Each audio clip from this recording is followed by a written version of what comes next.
There are 339 books in the Rory Gilmore Reading Challenge, and I'm going to read all of them, and I mean every single last one of them. The Rory Gilmore Reading Challenge includes all of the books that Rory read during the run of the TV series Gilmore Girls in the early 2000s. Now, these could be books that she either mentioned, that she was shown on screen with, or that she mentioned during a conversation. And in total, those are 339 books.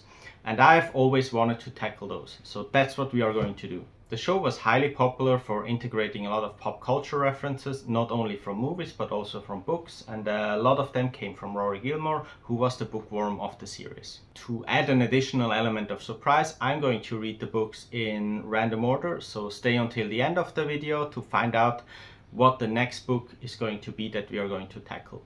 So today, for our very first book in the challenge, we have Songbook by Nick Hornby. Now, this was a surprise for me. When we selected the book in the last video, I thought, okay, this is gonna be a great start. This is gonna be a novel. Like, I know Nick Hornby to be a novel writer, so I thought, okay, this is gonna be a fun little novel, maybe about a growing of age story. But turns out the title Songbook was actually very literally.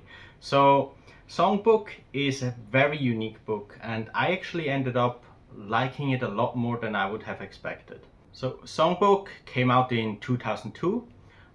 It has 207 pages, so it's an easy, quick read, and it's kind of a mix between homage to songs that Nick Hornby liked, but also integrated with his personal experiences, which I found very interesting. The way that the book is set up is that he usually has one or two songs at the beginning of a chapter that he mentions, and then he goes on explaining on why this song is special to him, what this song meant to him in his life, and how it connects with certain experiences that he had in his life. And the very interesting thing is that actually at a very early moment in the book, he mentions that, oh, well, this is the only song I actually to connect to a memory, or directly to a memory, which I believe was about the song that was running at a party or something that he had worried about not being as successful as he hoped for. Then he got into this party, and hearing that song, he was suddenly assured that everything was going to be well, and now he always connects that song with this experience. And I think that's something we can all relate to. I'm sure you all have songs that, you know, whenever you hear them, even if you haven't heard them for many years, but as soon as you hear them again, it just makes click, and it connects you to that one specific memory that you had at some point in your life, and it's almost as if you've been fully, you know, transformed back in time, and you're immediately in that moment again. But then he goes on to say that, you know, that was actually the only experience and the only song that he looks at it this way, and all the other songs mentioned in this book are about how he likes the music and focusing on the actual song, which I don't fully agree. You can see that he's clearly trying to you know, disconnect music from experience, but it always comes back together again, and in the end most songs end up being about some life experience of his that meant a lot to him during that period of his life. Now, the nice thing about this book actually is, if you're interested in Nick Hornby, if you've read a lot of his books, then this almost serves as a little bit of a biography of him, because he goes through a lot of different periods of his life, and how he experienced these periods of his life, and what music during that time of his life meant to him.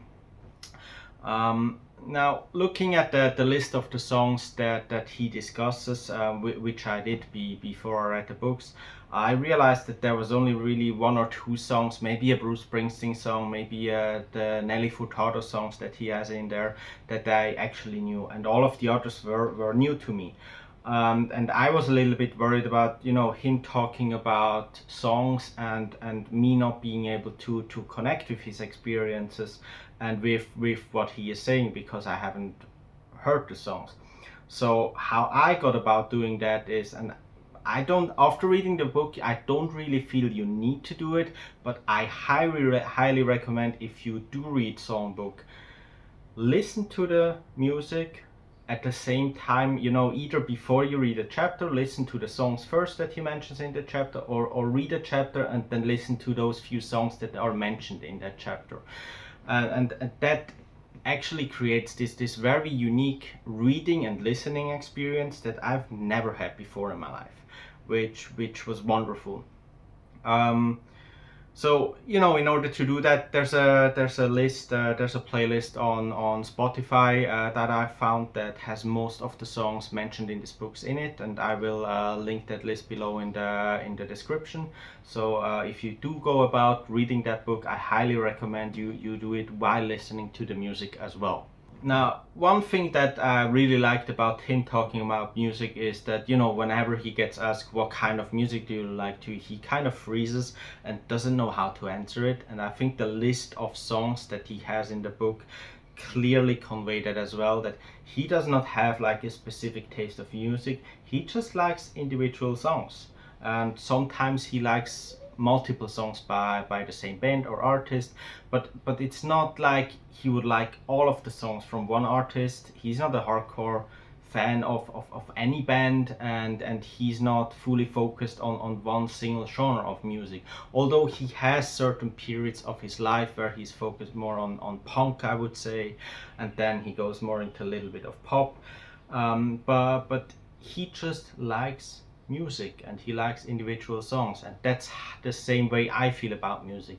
There's such a wide range of music that I enjoy and like, that whenever somebody asks me what do you like, nothing comes to mind. I can mention individual songs, but I always feel like if I mention one or two songs, then the other person feels like, okay, you only like this singer or you only like those songs. So I rather just say I like a wide range of music, and I don't have a specific genre or artist that I like. One interesting thing that he also points out is that, as soon as a song becomes extremely popular, there is like this criticizing that starts happening in the news, and then it's being looked at as mainstream, and suddenly it's not being cool liking that song anymore, while nothing of the song changed. When it was undiscovered and more cool to listen to that song or specific artist, and now that the song has become mainstream, suddenly it's supposed to be worse than it was before. And the same way he also looks at books about this situation, and also at his own books. So he feels like that if you are reading a book that's very mainstream, that you should be judging that book by its content and by the way it speaks to you, without caring about is it mainstream, is it something that is still brand new and or from an author that is undervalued, or it's about the book, it's about the words that have been written, and those are not going to change. So they are either speaking to you or they are not. Okay, what did I rate this book? Now, to be honest, as I mentioned, before reading this book, I was a little worried that I'm not going to connect with it, that I'm not going to like it, that I'm not going to enjoy it, because it's something completely new to me. I didn't know any of the songs or most of the songs, so I was worried that I'm not going to like it. The only plus probably for me was, number one, I did always enjoy, and I read some of his novels, I did enjoy Nick Hornby's writing style. It's very witty, it's very fun, it's very ironic, so I do like that kind of writing style. There's a lot of little jokes and anecdotes to it, which I enjoyed very much. What I also enjoyed a lot more than I would have expected is, connecting music to life experiences, and through that way learning more about Nick Hornby's life. So he's actually quite vulnerable in this book. He talks a lot about his families, he talks a lot about tragedy in his families, he talks a lot about, the ups and downs of life, which he seemed to have peaks at both ends, and it's a beautiful read. It's a quick read, and I would recommend it to anybody that is, you know, interested in something like that. Now, for me, I've rated it as 3 out of 5 stars, which don't think that this is a bad rating. For me, 3 out of 5 stars is a great book. It's a good book, but it's not, you know, amazing, which would be what I rate a 4 out of 5, and it's not like one of my top ever reads, which would be a 5 out of 5 book. So I rated it as a solid 3 out of 5 points, and that's absolutely fine, I think, for this book. And again, this is not a book that I would have ever picked up if it wasn't for this challenge. So very happy to see that already the first book that I'm reading in this challenge is bringing me this kind of positive surprises, and I hope that there are a lot more to, you know, be found and they experience during this reading challenge. Now, you guys let me know, did any of you read Songbook? What did you think about it? Or did you read any of the other books in the Rory Gilmore Reading Challenge, and which ones are you looking forward to seeing here on this channel? Okay guys, we are off to a great start here. We are officially 1 book down. There's only 338 to go. So let's see what the next one is going to be. So we have this wheel here. It contains all of the remaining 338 books. Let's spin it and hope for the best.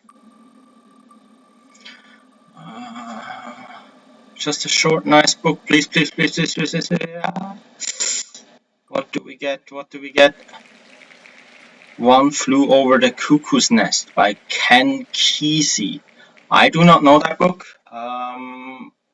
Sounds like it could be a novel. We will see in the next movie. So thank you for watching, and stay tuned for my review of this next book.